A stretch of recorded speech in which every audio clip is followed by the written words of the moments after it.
Hamas has handed over the remains of 2 more Israeli hostages to the International Red Cross, but says it cannot recover any more from Gaza's rubble without special equipment. Israel has threatened to slash deliveries of aid entering Gaza, accusing Hamas of moving too slowly in returning the bodies. The UN is urging Israel to immediately open all crossings into the territory. Days into Gaza's ceasefire and the fragile truce is already under strain. Hamas says the bodies of 2 hostages returned to Israel on Wednesday evening could be the last to be handed over for some time. They say others will need specialist equipment to be recovered from the rubble. The delays prompted a threat from Israel that it would resume fighting if the deal is not honoured. The UN is urging Hamas to play its part. As Hamas have agreed, they must make strenuous efforts to return the bodies of all deceased hostages. We are, of course, gravely concerned by the evidence of violence against civilians in Gaza that we've witnessing since the ceasefire took effect.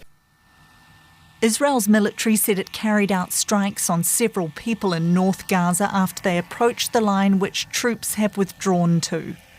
Gaza's civil defence agency said Israeli fire killed 3 Palestinians on Wednesday.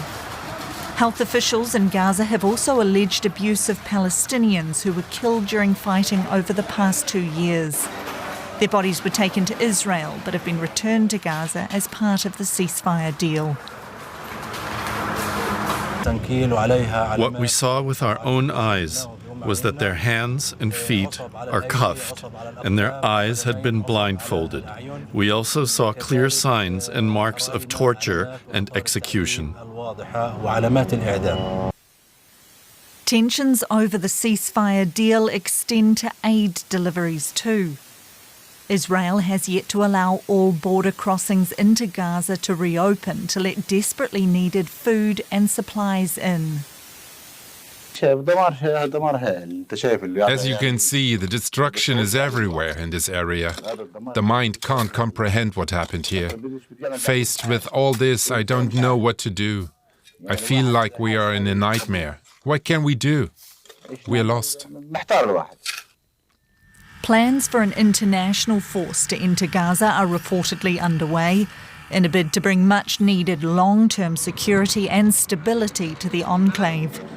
While the truce has brought some relief to Palestinians in Gaza, their struggle for survival continues. Now let's get more with Emily Gordine, DW's Jerusalem correspondent. Good to see you, Emily. Now, Hamas only returned 2 bodies yesterday. What kind of repercussions can this have? That's right. That brings the total number of hostages returned, bodies of deceased hostages returned to 9. One body that was returned appears to be a Palestinian that was suspected of aiding the IDF during this war. But of course, this has caused quite a lot of frustration in Israel. The Israeli government, for its part, has certainly accused Hamas of slow-walking the process, of even violating the agreement. Now, the Americans have downplayed that so far. They seem adamant in moving forward. Israel, nevertheless, has threatened to keep the Rafah border crossing closed and to halve the aid trucks getting into Gaza. Now, there are conflicting reports in Israel whether they will really go through with that or not. There are reports that Israel will, in fact, open the Gaza border crossing in Rafah. After all, Hamas, for its part, has responded to all of this, saying that it has returned all of the remains that it was able to recover and that it will need help. It will need heavy equipment to get to the other remains. And there is some agreement, it seems, that it is difficult to get to the remains simply because a lot of them are buried under the tons of rubble that now is Gaza today. Meanwhile, the ceasefire remains in place. Talk us through what will happen next. That's right. The Americans are pushing the two sides to move forward to the second phase. According to US President Donald Trump, the second phase has already begun. This is when they're going to hammer out crucial issues on the governance of Gaza and the security of Gaza. There is some concern among analysts that the longer these talks take, the more time it will allow Hamas to re-establish its dominance across the territory.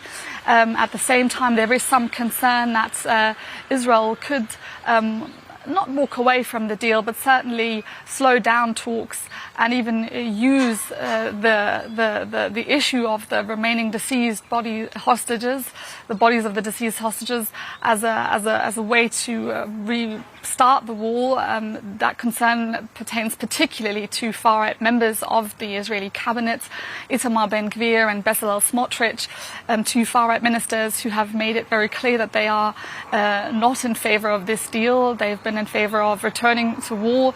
Many of them want to resettle Gaza and build settlements there. So there is that concern, and we're just going to have to wait and see how the next few days pan out.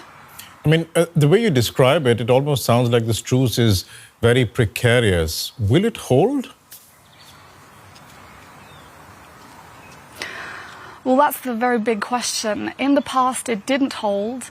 The formula of this deal is not too different than what it was before, than what the deal was that Joe Biden put on the table in March 2024. But what was lacking was political will, and that seems to have changed. US President Donald Trump has been, almost personally involved in getting the two sides to find an agreement. He, at the moment, still seems very involved and very adamant to get this deal done. He's talking of everlasting peace. His 20-point plan is very vague, though, and a lot needs to be hammered out between the two sides. As of yet, it is a ceasefire. The living hostages have returned. The bodies of the deceased have yet to be returned, at least all of them. 28 were in Gaza. In total, 9 have been returned. That means 18 bodies of the deceased hostages still remain in Gaza. And it basically just means that, to get this done, they kicked other topics, they kicked that can down the road a little bit. And now when it comes to the big issues like governance, like security, like disarmament of Hamas, but also Israeli military withdrawal, these questions still loom very large over these negotiations. And the question of whether they will be resolved, I think a lot of that will hinge a lot on whether the US President Donald Trump will lose interest in this whole process, or whether he will stick to it and force the two sides to also stick to it essentially. We'll leave it there for the moment. Emily Gordine in Jerusalem, thanks so much.